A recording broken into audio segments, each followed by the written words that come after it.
Hello everybody, good day to you all. Today I am talking about Kidding, Season 1, Episode number 10, Someday. This episode directed by Michael Gondry, and here we had, this is the season finale. Things go down. Things come out, and things happen. Now I have been saying for a long time that Jeff is just one step away of becoming a Batman villain or becoming the Joker. He's just one step away of killing somebody. He's just one step away of becoming a serial killer. That's all he just need one little push. One little push. That's all he needs. And the next thing you know, whoop-hey-yo. Now, we have seen flashbacks to Joe when he was a child.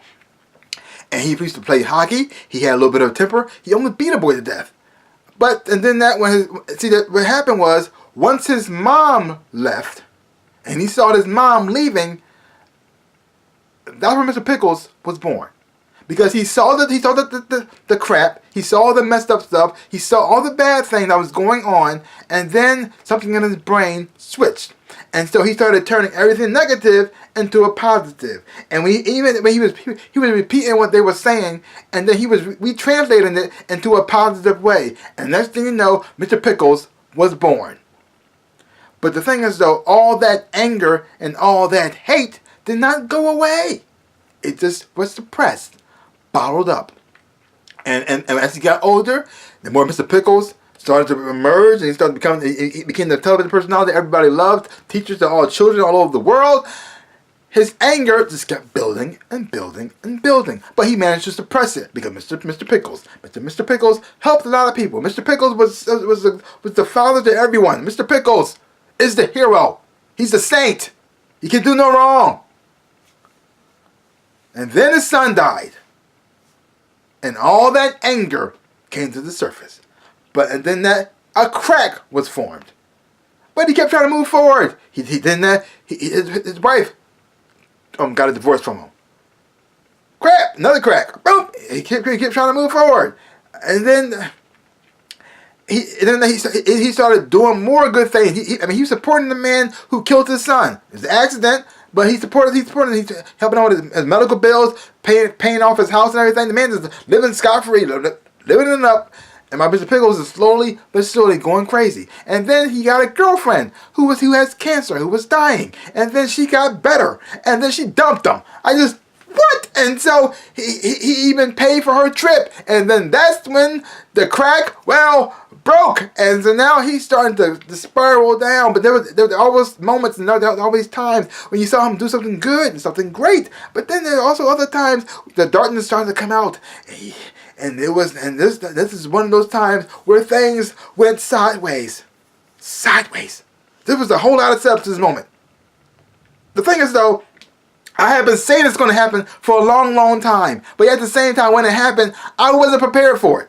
That shows the writing. It shows the directors. It shows the actors doing their job. Because I saw it coming, but yet I didn't see it coming. And I wasn't prepared for it when it happened. Because you have because in this episode here, you have a tree lighting ceremony that Mr. Pickles always goes to at the White House. He goes to Washington, he goes to the White House, he says a little speech that inspires everybody, make everybody feel all good and warm and fuzzy all on the inside, and then everybody's happy. Mr. Pickles, we love you. They light the tree, presto changes, he goes back home. Well, Mr. Jeff is having some bad times, and so he starts talking. And even though it might sound a little off, if you actually listen to what he's saying, it does make sense. And you think, from this moment right here, actually, things might get better. Things might turn around. Maybe he's not going to go crazy. Maybe he's not going to become a killer. Maybe he might, this is something he just had to go through to get to the good stuff. Maybe, because it had a huge response. And a lot of people didn't understand it. They thought his career was over. A lot of people, everybody who's in charge of his company was just, we're going to cancel the show. That's done. But then it inspired all these children. And they came to Mr. Pickles just to tell them their stories, tell them what's going on in life. Lined up around the block, and they started to realize, oh my gosh, there is hope. And even you felt like this. It was very sweet and very touching. It grabbed you once you saw that line. Oh my gosh, your heart actually opens up. And then Because the whole thing with Mr. Pickles, you got the whole thing was going on with his sister Deirdre and her relationship with her husband, who's gay, and who doesn't want to admit it. And so now you see her deciding to divorce him, which makes perfect sense because she cannot raise her daughter in this toxic relationship. Her husband having an affair with men, and then he's trying to act like it's not happening. He was just confused, like he won't be confused again. His daughter's seeing this stuff. And then that she's so scared they're gonna get divorced, she's acting all weird and crazy. And that's another breakdown waiting to happen. And then you have Seb, their father, watching his son slowly lose his mind, doesn't really know how to do it, and trying to find ways to replace his son. But then after his son said that speech, and well, he realized that ship just sailed because there's nothing he can do now to save the ship. It's sinking. It's sinking fast. It's sinking pretty fast. But at the same time, you still saw hope. You still saw hope until his son, Jeff's son, Will, saw the broadcast as well. And it inspired him. He wanted to talk to his father. But once he saw that all these kids were ahead of him, he couldn't even get to his dad. Now he decided to go the opposite direction. It looked like he was about to turn his life around, get his life head back on straight. And then he realized, I don't have my dad. He can't hear me. He wouldn't listen to all the other children, but he can't hear me. And I said, oh no. And then I saw that. I said, oh no, it's going sideways now. It's going sideways. It's going sideways. And I was like, oh boy. And then you have Jill's new boyfriend, Peter, who finds out that Jeff bought the house next door, even though he's not really staying there, but he bought the house next door, and all these kids were having a party there. So he went up to calm him down and stop him. And when he saw Mr.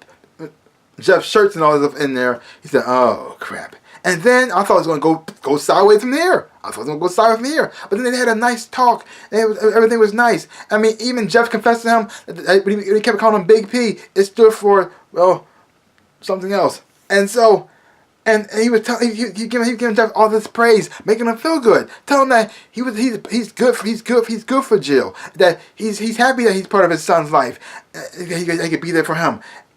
He made him feel good. He made you feel good just watching this interaction. Because yes, the acting was great. The chemistry between them was fantastic. Everything was good. You start to think to yourself, maybe he won't go crazy. Maybe everything's fantastic. Maybe things are evening out. It just had to go through the crap first before it gets to this. And then, this is a spoiler right here, Jeff runs over Peter with his car. After praising him. After having a nice hug. After having tears in his eyes of saying this man was great for his ex-wife. He runs him over with his car. He doesn't hesitate. He doesn't slow down. He doesn't even think twice. He runs him over with his car. And all he can say is, oops. He didn't care. He didn't have no feelings toward it either way. It was scary and very creepy. And now, there's a moment before this when Jeff is talking to his sister, and he was telling her, he was trying to figure out how she make her puppets, and she said she based them off of people, and then she goes from there, and it shows who each puppet represents, and when you see it, it says, oh, you see who their father is as the puppet. Oh, you see who Jill is as a puppet. That makes perfect sense. You see who everybody is as a puppet except for Will. Except for Jeff. And you think to yourself, who is Jeff? Who is Jeff as the puppet? Who? And then when he runs over Peter with his car, it reveals who he is as the puppet. And once you see this, you be just, oh my God, it makes the perfect sense. He is him. Oh my God, the most disturbing looking puppet. The one that looked like his head is like halfway off sideways. Look like his mouth is on the left.